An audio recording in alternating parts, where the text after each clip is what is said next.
Dear friends, welcome all of you. ଆଜି ଆମେ ଏକ ନ୍ୟୁ ଟପିକ୍ ନେଇକି ଆସିଛେ। ତାହା ହେଉଛି ଓଡ଼ିଶାର ରିଭର ସିଷ୍ଟମ୍। ଆମେ ଓଡ଼ିଶାରେ ପ୍ରବାହିତ ହେଉଥିବା ବିଭିନ୍ନ ନଦୀ ଏବଂ ସେମାନଙ୍କର ଉତ୍ପତ୍ତି ସ୍ଥାନ ଏବଂ ସେଗୁଡ଼ିକର ଲମ୍ବ ଏବଂ ସେମାନଙ୍କର ଶାଖା ନଦୀ କେଉଁ ଜିଲ୍ଲାରେ ପ୍ରବାହିତ ସେସବୁ ସମ୍ପର୍କରେ ଆଜି ଜାଣିବା। ଏହି ନଦୀଗୁଡ଼ିକ ଆମେ ଅଳ୍ପ ବହୁତ ସବୁ ଜାଣିଛେ। ଆସନ୍ତୁ ଆରମ୍ଭ କରିବା ଓଡ଼ିଶାର ରିଭର ସିଷ୍ଟମ୍ ବିଷୟରେ। ପ୍ରଥମେ ଆମେ ପଢ଼ିବା ମହାନଦୀ ବିଷୟରେ। ଆମେ ଜାଣିଛେ ଓଡ଼ିଶାର ବଡ଼ ନଦୀ ହେଉଛି ମହାନଦୀ। ଏହା ଛତିଶଗଡ଼ ରାଜ୍ୟରୁ ଉତ୍ପତ୍ତି ହୋଇଛି। ଛତିଶଗଡ଼ର ଅମରକଣ୍ଟକ ସ୍ଥାନରୁ ସିୱା ନାମକ ଏକ ଜାଗାରୁ ଉତ୍ପତ୍ତି। ଏହା 880 କିଲୋମିଟର ପର୍ଯ୍ୟନ୍ତ ବ୍ୟାପିଛି ଏବଂ ଶେଷରେ ବଙ୍ଗୋପସାଗରରେ ମିଶିଯାଇଛି। ଏହା ଓଡ଼ିଶାରେ 494 କିଲୋମିଟର ପର୍ଯ୍ୟନ୍ତ ଲମ୍ବିଛି। ଟୋଟାଲ ଉପରେ 880 କିଲୋମିଟର ପର୍ଯ୍ୟନ୍ତ ଏହାର ଲମ୍ବ।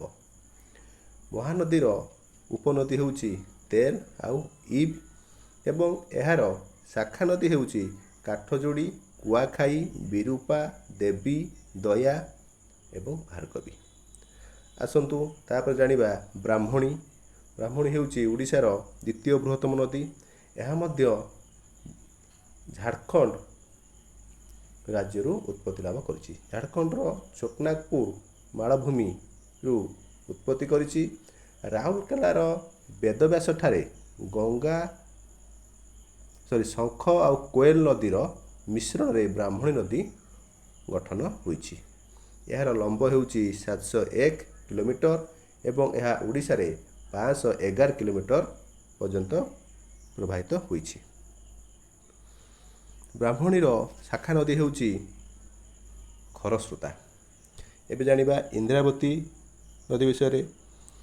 ଏହାକୁ ମୁଁ ଲମ୍ବ ହିସାବରେ ସଜାଇ ଦେଇଛି। ପ୍ରଥମେ ମହାନଦୀ 880, ବ୍ରାହ୍ମଣୀ 701, ଇନ୍ଦ୍ରାବତୀ କଳାହାଣ୍ଡିରେ ଉତ୍ପତ୍ତି ଲାଭ କରିଛି। ଏହା ହେଉଛି ଗୋଦାବରୀର ଏକ ଶାଖା ନଦୀ। ଏହା କଳାହାଣ୍ଡି ଜିଲ୍ଲାରେ ପ୍ରବାହିତ ହେଉଛି। ଏହାର ଲମ୍ବ ହେଉଛି 530 କିଲୋମିଟର। ତାପରେ ଜାଣିବା କୋଲାବ। କୋଲାବ ହେଉଛି କୋରାପୁଟ ଜିଲ୍ଲାରେ ପ୍ରବାହିତ। ଏହା ଇଷ୍ଟର୍ଣ୍ଣ ଘାଟରୁ ବାହାରିଛି। ଏହାର ଲମ୍ବ ହେଉଛି 420 କିଲୋମିଟର। ଆଉ ମଧ୍ୟ ମନେ ରଖିଥିବେ ମାସ୍କୁଡ ରିଭର ମଧ୍ୟ ଏ କୋରାପୁଟରେ ପ୍ରବାହିତ ହେଉଛି। ତାପରେ ଜାଣିବା ସୁବର୍ଣ୍ଣରେଖା। ସୁବର୍ଣ୍ଣରେଖା ହେଉଛି ଝାଡ଼ଖଣ୍ଡ ରାଜ୍ୟରୁ ଉତ୍ପତ୍ତି ଲାଭ କରିଛି। ଝାଡ଼ଖଣ୍ଡର ଛୋଟନାଗପୁର ଓ ହୁଣ୍ଡୁର ନାମକ ସ୍ଥାନରୁ ବାହାରିଛି।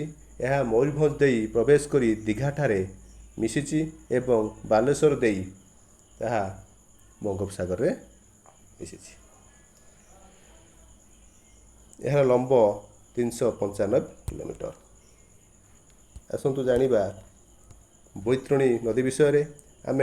ବୈତରଣୀ ନଦୀ ବିଷୟରେ ଆମେ ଜାଣିଛେ ଏହାକୁ ଓଡ଼ିଶାର ଗୋନାସିକା ବା ଗୁପ୍ତଗଙ୍ଗା କୁହାଯାଏ। ଏହା କେଉଁଝର ଜିଲ୍ଲାରୁ ଉତ୍ପତ୍ତି ଲାଭ କରିଛି ଏବଂ ଏହାର ଲମ୍ବ 355 କିଲୋମିଟର। ବୈତରଣୀର ଉପନଦୀ ହେଉଛି ସାଳନ୍ଦୀ। ତାପରେ ଜାଣିବା ବଂଶଧାରା। ବଂଶଧାରା ହେଉଛି କଳାହାଣ୍ଡି ଜିଲ୍ଲାରେ ପ୍ରବାହିତ ହେଉଛି। ଏହା 278 କିଲୋମିଟର ପର୍ଯ୍ୟନ୍ତ ବିସ୍ତୃତ। ବଂଶଧାରାର ଉପନଦୀ ହେଉଛି ମହେନ୍ଦ୍ର ତନୟା। ତାପରେ ଜାଣିବା ଋଷିକୁଲ୍ୟା। ଋଷିକୁଲ୍ୟା ହେଉଛି କନ୍ଧମାଳ ଜିଲ୍ଲାରେ ପ୍ରବାହିତ। କନ୍ଧମାଳର ବୌଦ୍ଧରୁ ପ୍ରବାହିତ ହେଉଛି। ଋଷିମାଲ୍ୟା ହିଲ୍ରୁ ଏହା ଉତ୍ପତ୍ତି। ଏହା ହେଉଛି 151 କିଲୋମିଟର ପର୍ଯ୍ୟନ୍ତ ବିସ୍ତୃତ। ଏହାର ଉପନଦୀ ହେଉଛି ଧନେଇ, ବଡ଼ନଦୀ, ବାଘୁଆ, ଯାହାକି ବାରମ୍ବାର ପରୀକ୍ଷାରେ ପଚାରିଥାଏ। ଦେନ୍ ଜାଣିବା ବୁଢ଼ାବଳଙ୍ଗ ଆଉ ସାଳନ୍ଦୀ ବିଷୟରେ। ସାଳନ୍ଦୀ ବିଷୟରେ ମୁଁ ତୁମକୁ କହିଦେଇଛି।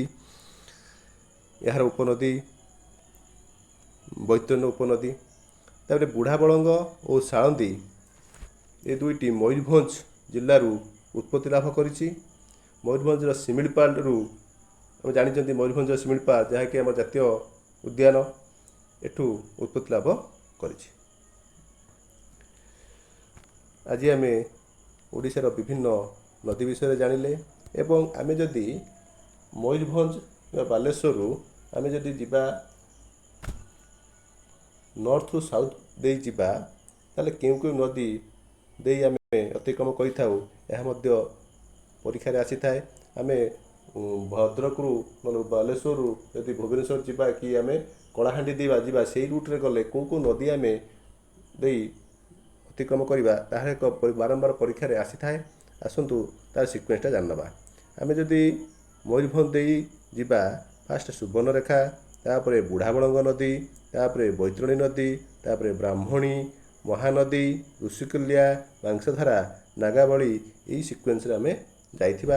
आमे एटा होची नॉर्थ रु साउथ को गले यही नदी गुड़ी को क्रॉस करी आमे जाइता प्राय ट्रेन में गला बेले किंबा NH16 दे गला बेले ई नदी गुड़ी को बाटरे पड़ी थाए। जे सेही पड़ी यदि साउथ रु नॉर्थ को आसीबा यह रिवर्सटा को आमे मन रखि परिबा। आज आमे विभिन्न नदी विषय आज जानिले। अन्य एक न्यू टॉपिक रे नहीं पुणी आसीबा। Thank you. मो चैनल को अधिक मात्रा रे लाइक शेयर एवं सब्सक्राइब करिवे। धन्यवाद।